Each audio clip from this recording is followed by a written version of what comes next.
नमस्कार साथियों, मैं एडवोकेट कुलदीप सिंह दिल्ली हाईकोर्ट में वकालत करता और पुनः आप लोगों के बीच में उपस्थित हुआ हूं इस यूट्यूब चैनल के माध्यम से। आज हम डिस्कस करेंगे आर्टिकल 39A। हमने अपनी प्रीवियस वीडियो के अंदर आर्टिकल 36, 37 और 38 और 39 को हमने डिस्कस किया था। Directive principle of the state policy, राज्य के नीति निर्देशक तत्व, जो कि पार्ट 4 के अंदर आता है। Part 4 of the Indian constitution, Bharat के संविधान के भाग 4 के अंदर 36 से लेकर 51 तक जितने भी प्रोविजन है, आर्टिकल है, वो directive principle of state policy, राज्य के नीति निर्देशक तत्व हैं, उसके बारे में बताया गया है। ये राज्य के नीति निर्देशक तत्व एक पॉलिसी है, प्रिंसिपल है, जिनको स्टेट गवर्नमेंट को फॉलो करना पड़ेगा। They have to be follow करना होगा उनको। बट हमने पहले ही बताया था कि ये इन्फोर्सेबल बाय कोर्ट नहीं है, बट जो है इनको ये स्टेट की ड्यूटीज है, ये स्टेट की ऑब्लिगेशन है। और लॉ मेकिंग के लिए, कानून बनाते वक्त, को पॉलिसी बनाते वक्त इन प्रिंसिपल को ध्यान में रखा जाएगा। और हमने अपनी प्रीवियस वीडियो में बहुत सारी चीजों को, इंपॉर्टेंट चीजों को हमने डिस्कस किया था। आज हम डिस्कस करेंगे आर्टिकल 39A। जो आर्टिकल 39 क्या कहता है? आर्टिकल 39 हमें बताता है कि equal justice and free legal add, equal justice and free legal add. Equal justice का मतलब समान न्याय एंड फ्री का मुफ्त कानूनी सहायता।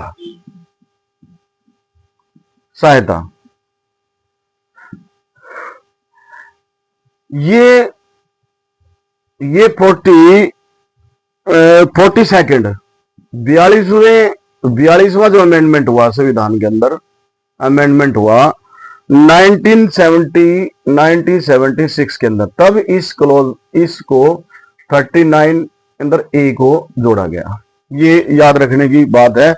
42वां अमेंडमेंट हुआ संविधान के अंदर 1976 में, तब जो है 39A इसमें जोड़ा गया, इसमें कॉन्स्टिट्यूशन में इसको इसमें इंसर्ट किया गया।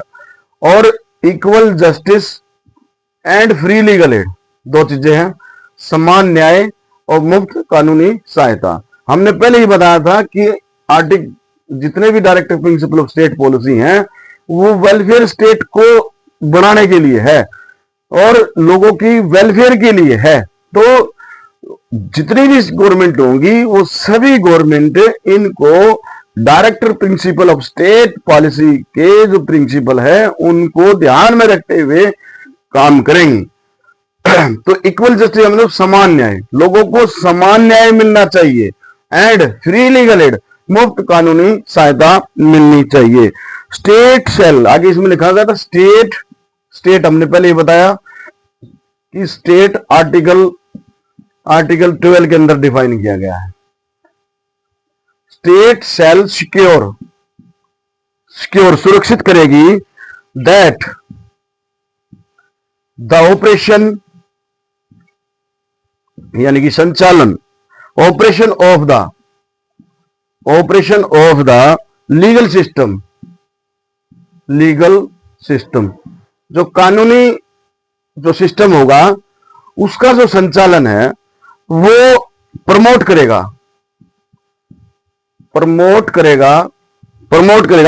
जस्टिस के लिए,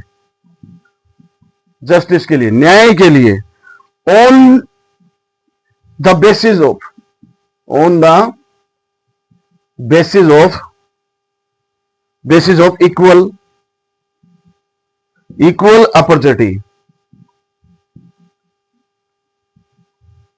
इक्वल अपॉर्चुनिटी एंड सेल जो है, सेल का मतलब compulsory, shall particular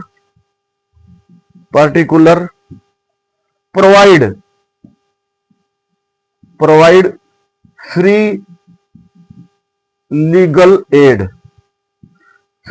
add by suitable legislature या और scheme in any other way, in any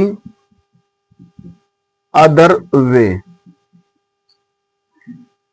two secure that opportunity for securing justice are not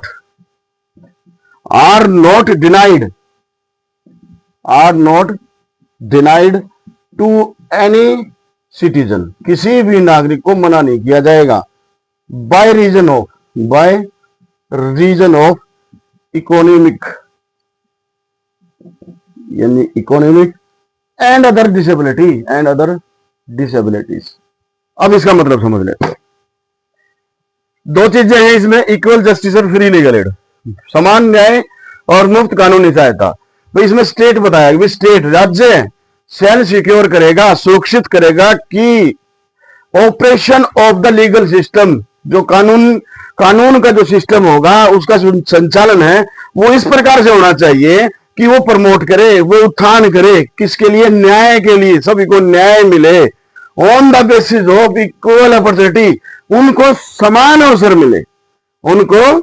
अवसर मिले, यानी कि न्याय, सभी को न्याय मिले। और किस बेस पे? इक्वल अपॉर्चुनिटी, यानी कि समान अवसर मिले, यानी कि किसी को अवसर ही नहीं मिला।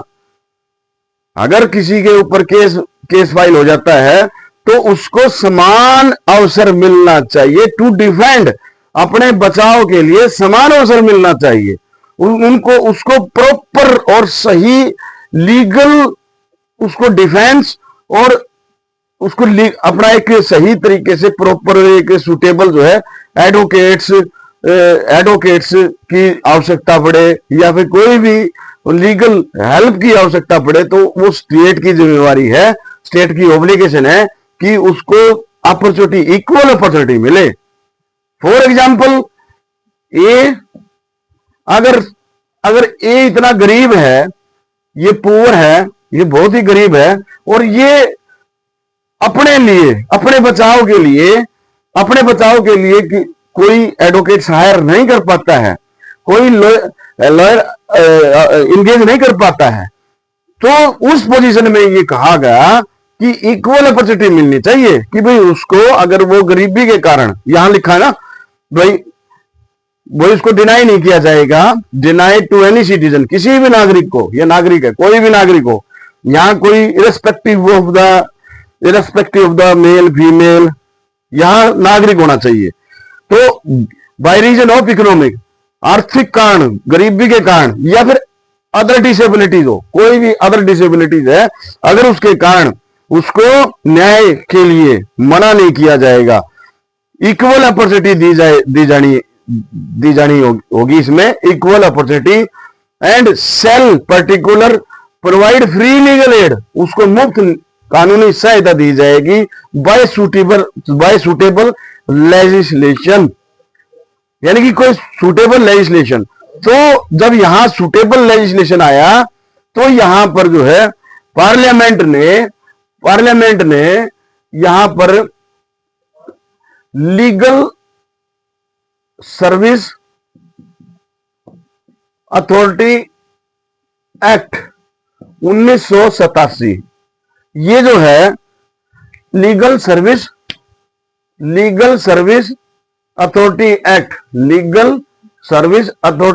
1987 में पार्लियामेंट ये कानून लेके आता है, कानून बनाता है, और इसके तहत जो है कोई भी नीडी व्यक्ति हो, कोई भी जरूरतमंद हो, अगर वो गरीबी के कारण, आर्थिक कारण अपना एडवोकेट से एंगेज नहीं कर पाता है, तो वहां उसको फ्री मुफ्त उसको लॉयर एडवोकेट्स मुहैया कराया जाएगा, वो लीगल सर्विस अथॉरिटी एक्ट के अनुसार।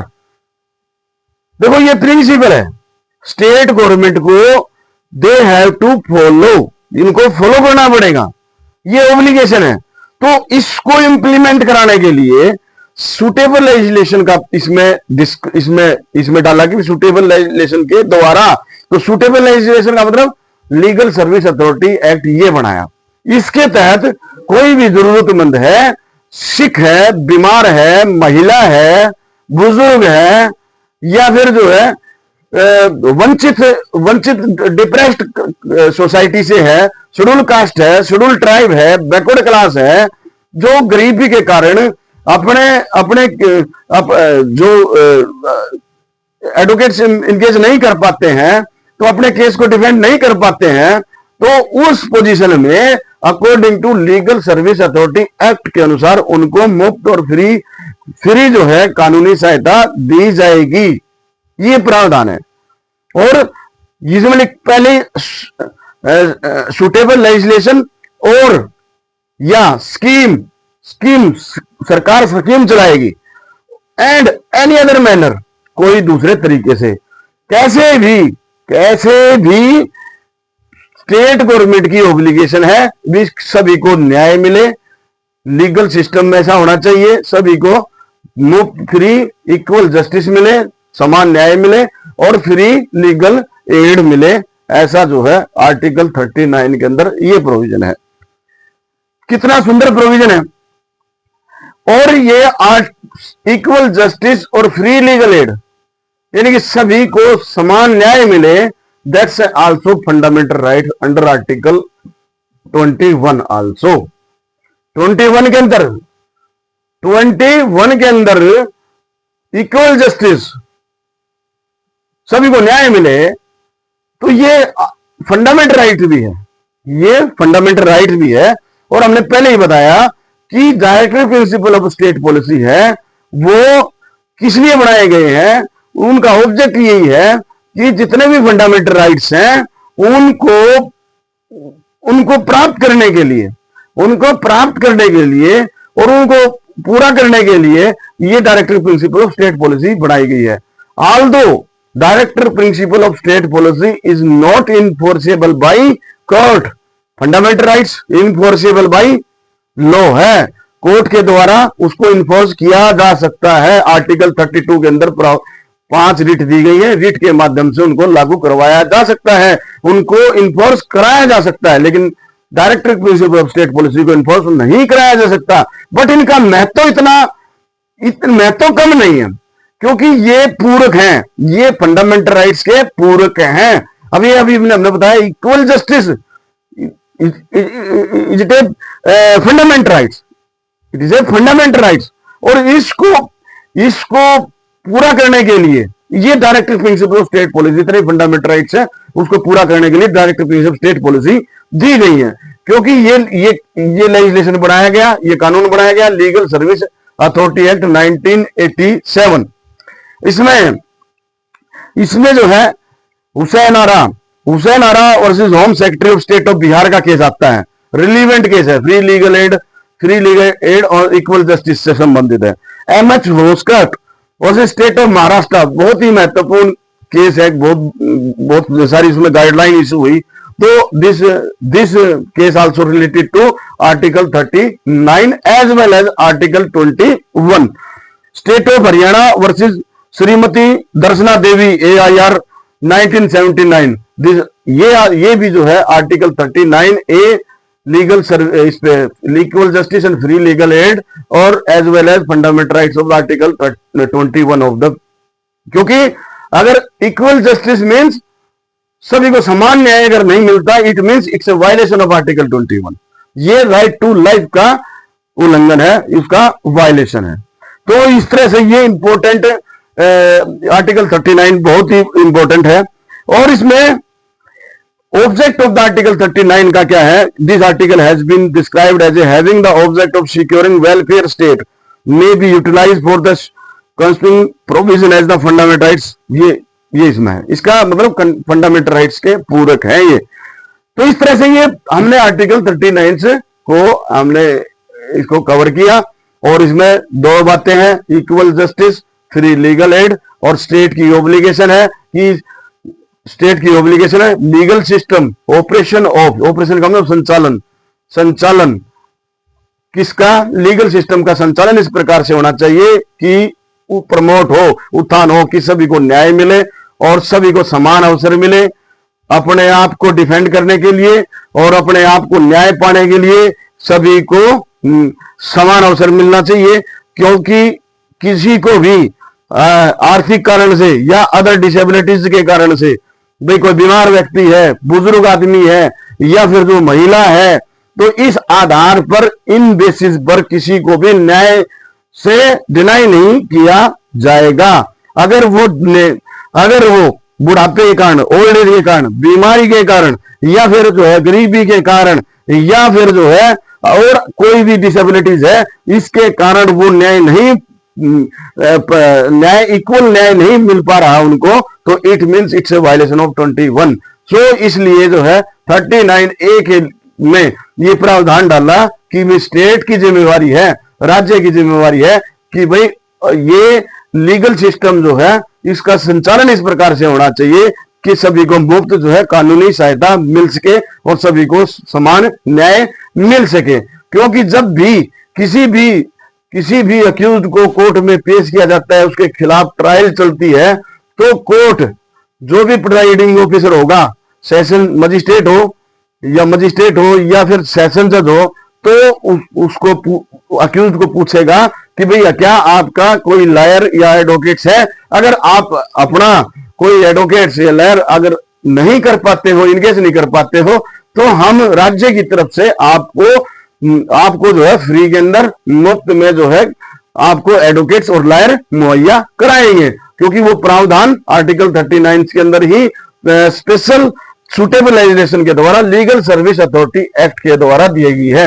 ये लीगल सर्विस अथॉरिटी की जो के अनुसार एक कमेटी है बनाई गई है, जिसके अंदर डिवीजन से लेकर सेशन और सेशन से लेकर हाई कोर्ट, हाई कोर्ट से सुप्रीम कोर्ट, हर कोर्ट के अंदर लीगल सर्विस अथॉरिटी एक्ट की कमेटी बनी हुई है और इसके पैनल बने हुए हैं। यहां पर स्टेट गवर्नमेंट पैनल पर एडवोकेट्स को हायर करती है, स्टेट गवर्नमेंट उनको पे करती है कि भाई कोई भी नीडी, कोई भी जरूरतमंद व्यक्ति न्याय के लिए अगर आता है तो उसको मुफ्त कानूनी सहायता दी जाएगी, मुफ्त एडवोकेट मुहैया कराया जाएगा, लेकिन खर्चा स्टेट गवर्नमेंट देगी। तो ये आर्टिकल 39 के अंदर कॉन्स्टिट्यूशन का 39A जो कि 42वें अमेंडमेंट 1976 के अंदर इसको ऐड किया गया और जिसके तहत लीगल सर्विस अथॉरिटी एक्ट 1987 ये बनाया गया।